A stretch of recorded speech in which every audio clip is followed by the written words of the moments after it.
Good morning. It's Friday, the 26th of January, and this is Govindraj Ethiraj coming to you from Mumbai, India's financial capital. And it's a happy 75th Republic Day to you, being the day India declared itself a sovereign, democratic, and republic day with the adoption of the Constitution.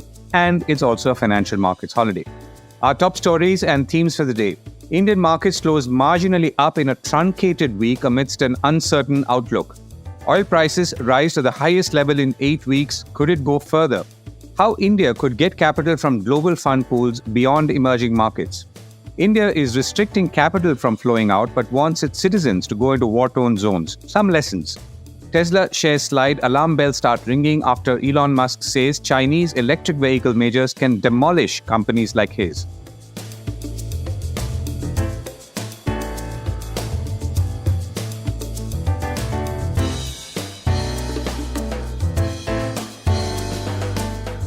This is a core report with Govindraj Ethiraj. Truncated market week amidst an uncertain outlook.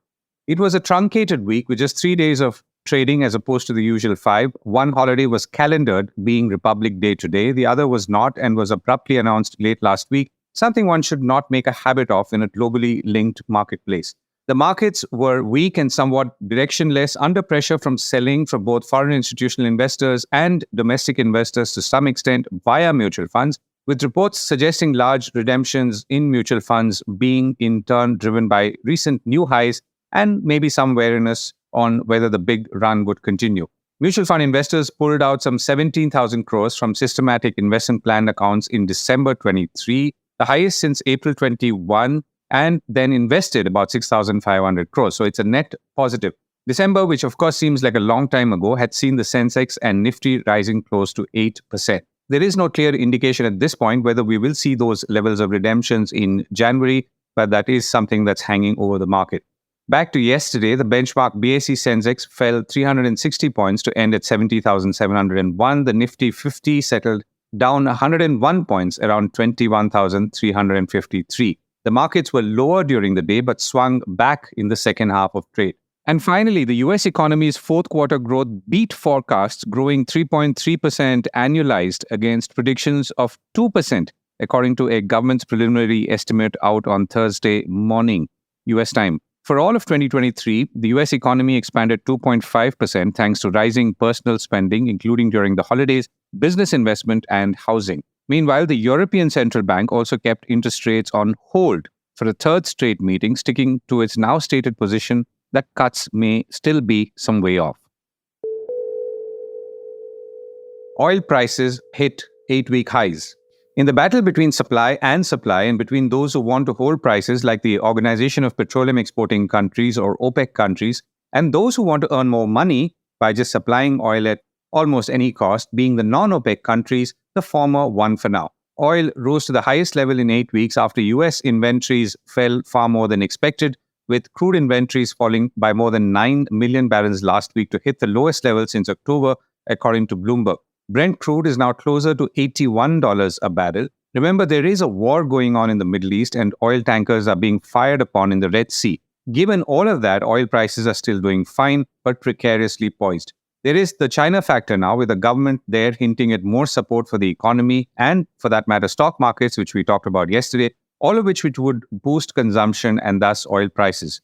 Citigroup warned that Brent could pop to $90 a barrel if the tensions in the Middle East spiral, though it did caution that that's not its base case outlook, according to Bloomberg.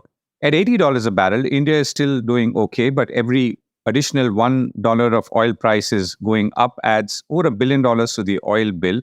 And if the rupee gets weaker, then there is a bigger problem. India imports roughly 85% of the crude it consumes. Speaking of the rupee, it's back in the 83 to 83 rupees 50 paise range and currently around 83 rupees 12 paise, being the range we are seeing for some time now, which would suggest by inference that this is the level the central bank or the Reserve Bank of India is comfortable with. The energy segment today was supported by India Energy Week, which will take place on the 6th of February. Log on to www.indiaenergyweek.com for more details.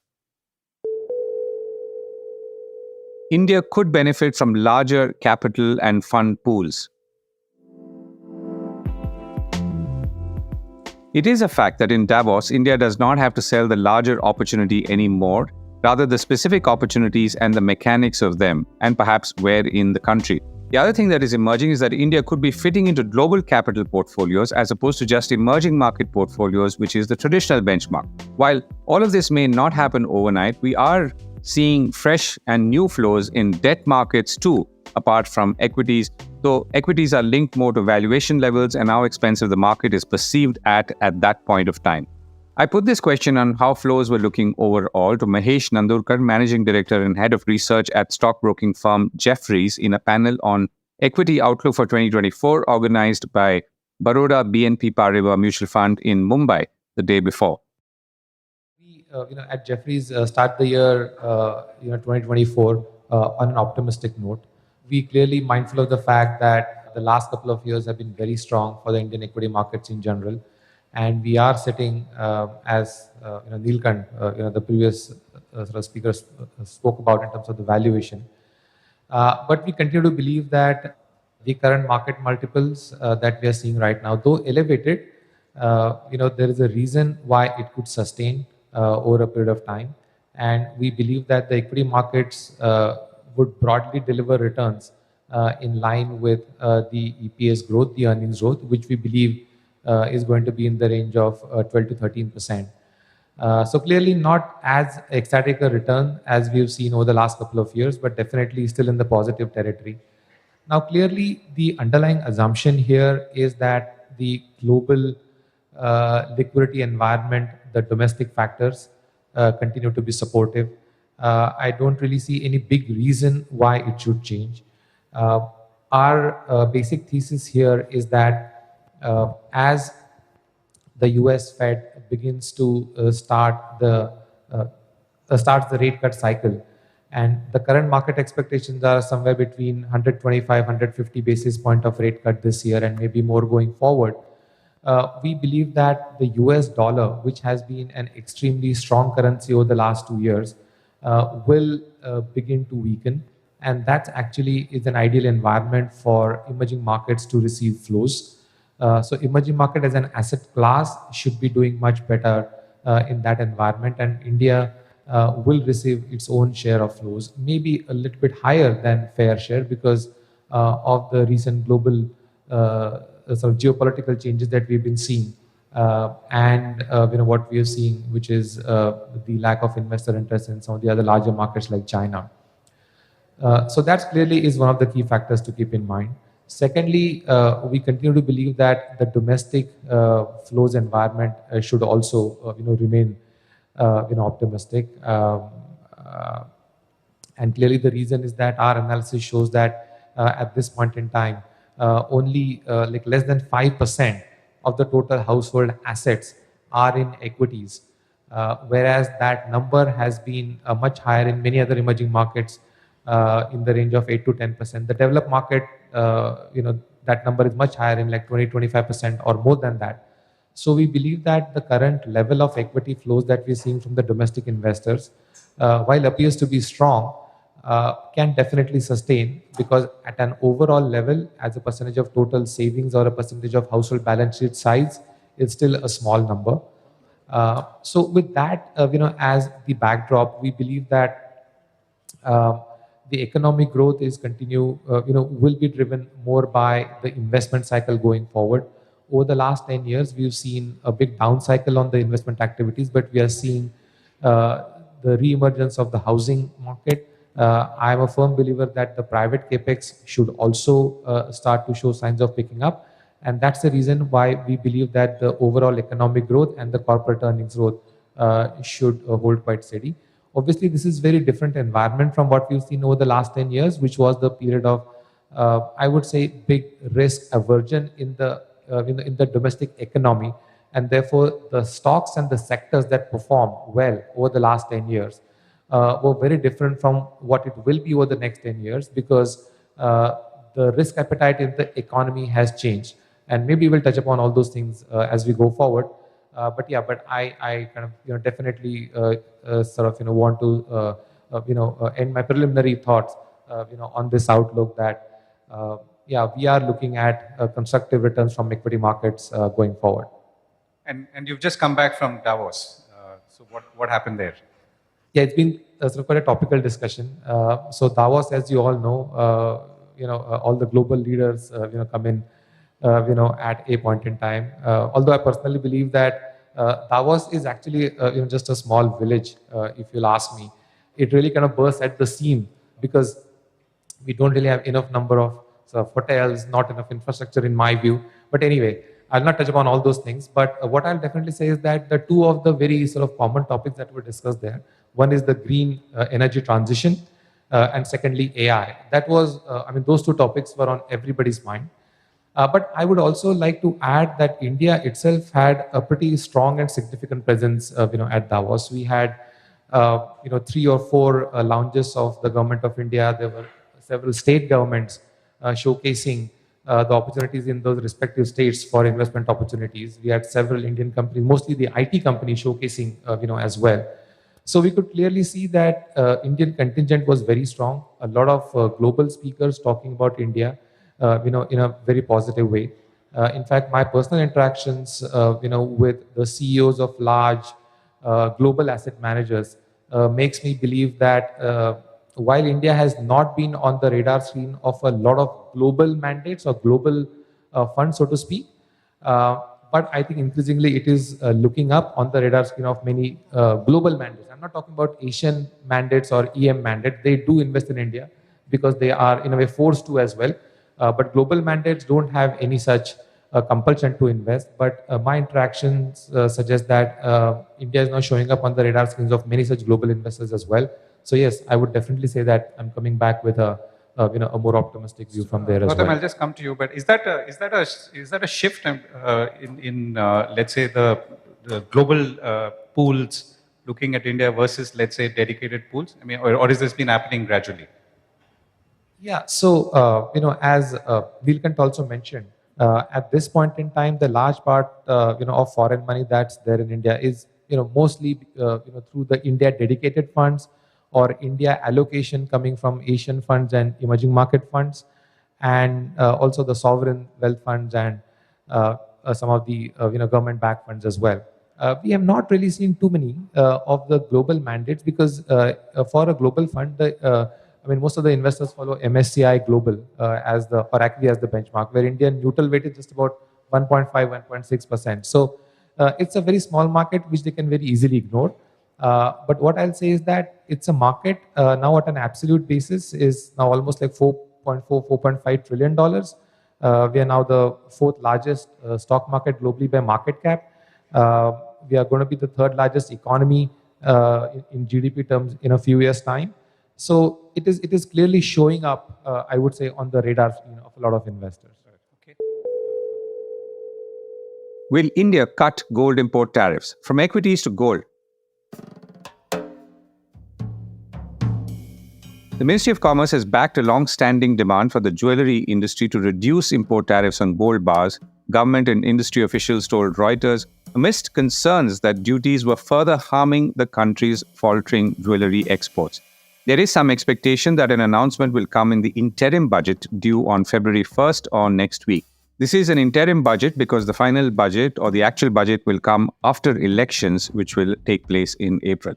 The government earlier this week raised import duties on gold and silver findings, which are hooks, clasps, and other fittings used in the making of jewellery, to 15% from 11% to keep importers from bringing in gold classified as findings to save on taxes or imports.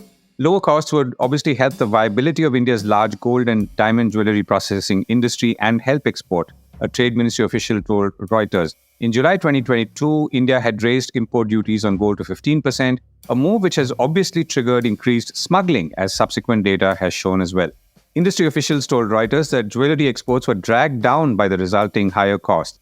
India's jewellery industry employs over 4.3 million people and accounts for about 10% of India's goods exports. It saw a 16% fall in exports for April to December 2023. That's almost all of last year compared with the same period a year earlier, according to Commerce Ministry estimates. Still, gold imports rose by more than 25% to about $36 billion in the same period, reflecting strong local demand, according to government data. So the larger question is a little philosophical, and we will address this in more ways than one today. Should one have lower import duties and reduce incentives for smuggling and the like, or keep them high on the belief that we will earn more from duties and prevent outflow of foreign currency? Now, recent history suggests that raising duties, tariffs, and barriers generally does not and has not worked for India, whether in gold or elsewhere. From gold to entertainment, the Sony versus Zee drama claims collateral damage. Zee Entertainment has reportedly conveyed to Walt Disney it does not intend to move forward with a deal to pay around $1.4 billion for cricket TV rights it acquired from the US firm, according to Reuters. The deal is off. Zee said that they are not in a position to pay, one of the sources told Reuters, adding Zee completely reneged on the rights. Zee was to pay for the rights over time, but it missed the first $200 million payment to Disney in recent weeks. In August, Zee had told stock exchanges it had signed a strategic license agreement with Disney to take over certain International Cricket Council TV broadcast rights for 4 years, starting 2024 from the United States firm, which continued to retain streaming rights. 2 days ago, Sony called off a potential $10 billion merger with Zee and also sent them a $90 bill for termination costs. Of people and capital flows. This is a theme story. In a globalized world, capital and goods move freely, but people usually move in directions they're allowed to, by their home countries outward and by recipient countries inward. India has been steadily tightening controls on capital flows outward, whether by raising tariffs on items like gold or imposing taxes, albeit reimbursable, on several categories of overseas spends, including credit cards, if you cross 7 lakh rupees per year. The Prime Minister has also repeatedly asked why Indians are marrying overseas when there are so many options and destinations in India. Presumably, he was highlighting the cultural and spiritual aspect of marrying within the country, but he was also pointing, quite obviously, to the fairly ostentatious weddings in several international destinations, and obviously not the backpacker types. I'm now hearing, by the way, from folks in the travel trade that several such weddings have been or being moved to India or back to India, because a comment from the Prime Minister usually means that tax officials, for example, could take the cue and start watching more closely. Be that as it may, the process and the cumbersomeness of, let's say, paying additional and presumptive taxes on already taxed income that you spend overseas only because it is overseas is meant to act as a deterrent, and early data is suggesting that it's already working. In many ways, this is a swing back to the 1970s, even if the absolute tariffs, protection, and barrier levels are not the same or much lower. Now, here is what is happening in China. The Wall Street Journal is reporting that Chinese individual investors are desperate to shift their money out of the country and are, for example, buying funds that offer exposure to Japanese stocks at a 20% premium to what those stocks are worth. Reuters, meanwhile, is reporting that while crypto trading and mining has been banned in China since 2021, the Chinese are piling onto them, including using bank cards issued by small rural commercial banks to buy cryptocurrencies through grey market dealers and capped each transaction at about $6,900 to escape scrutiny. More and more Chinese investors are apparently using creative ways to own Bitcoin and other crypto assets because they believe those are safer than investing in crumbling stock and property markets at home. Now, let me highlight here that India is quite different in this regard. Neither property nor stock markets are crumbling and actually are in pretty good health. But the larger point is that when you have too many restrictions, capital tends to find a way out. Now, Chinese citizens are also using their $50,000 annual forex purchase quotas to move money into cryptocurrency accounts in the territory. Under Chinese rules, the money can be used only for purposes such as overseas travel or education. Very similar to India, except that India's limit is $250,000, which was not so tightly monitored earlier, but now is. So the general rule, as explained to me by legendary investor Jim Rogers and author of best-selling travel finance books like Investment Biker and Adventure Capitalist, the writing of which brought him to Mumbai as well, is that when you tighten capital controls, parallel markets take off and flourish, including grey markets. The grey market for US dollars, for example, had pretty much disappeared in India because we opened it up some years ago. Now we're tightening outflows and the grey market premiums for US dollars are rising, even though very, very marginally. Maybe we will loosen up again soon, given that many other macroeconomic factors are in our favor. At this point, one can only hope. Now, while we are holding back capital, we want our people to go. in a development that can perhaps be best called bizarre. State governments in India are advertising jobs and positions, but overseas, and acting as, well, employment agents. The big job advertisement, if you want to call it that, is right now in Israel, where there is a fairly desperate need for agriculture workers. Israel is looking to hire as many as 42,000 Indians to make up for a worker shortage worsened by its war on Gaza, according to Bloomberg. Those hired will work mostly in construction at a salary of about 137,000 rupees a month, or about $1,650 plus benefits, according to news reports quoted by Bloomberg. Now, thousands of people are obviously lining up and in freezing cold, by the way, for these jobs fraught with risk. Though the risk factor in itself is not new, because desperate job-seeking Indians travel to the most dangerous parts of the world and have done so for years.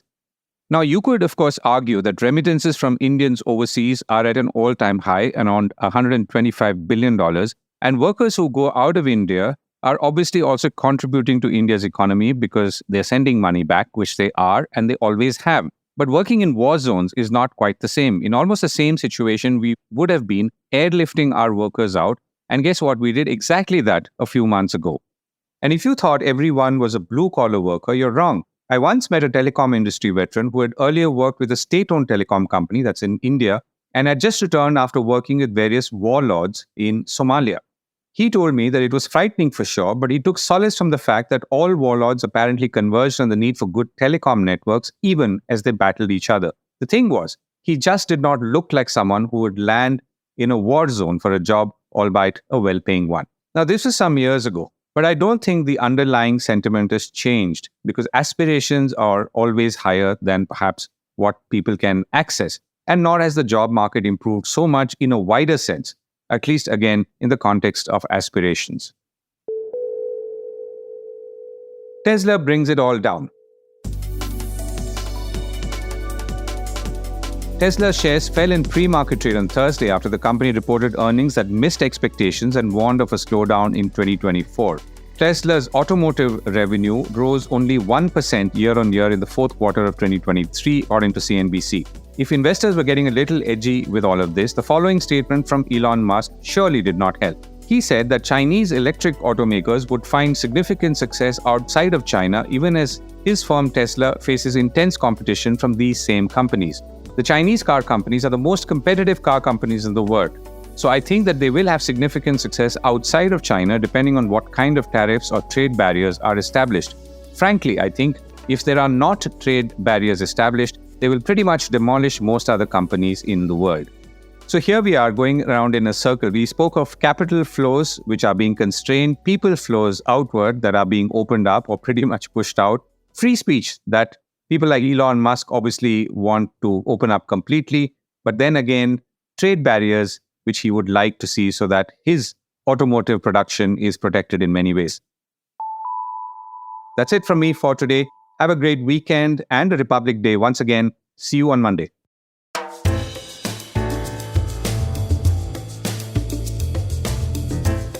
That was the Core Report with me, Govindraj Ethiraj. Do stay connected with more of our coverage at the Core. You can check out our website or sign up to our newsletter for our exclusive stories, one in-depth feature a day on www.thecore.in. Do also track us on LinkedIn, where we usually post synopses or extracts of our top stories and interviews. We would love your feedback on how we can make business more interesting and relevant, including, of course, India's vibrant manufacturing sector. So write to us at feedback@thecore.in, and thank you once again for listening.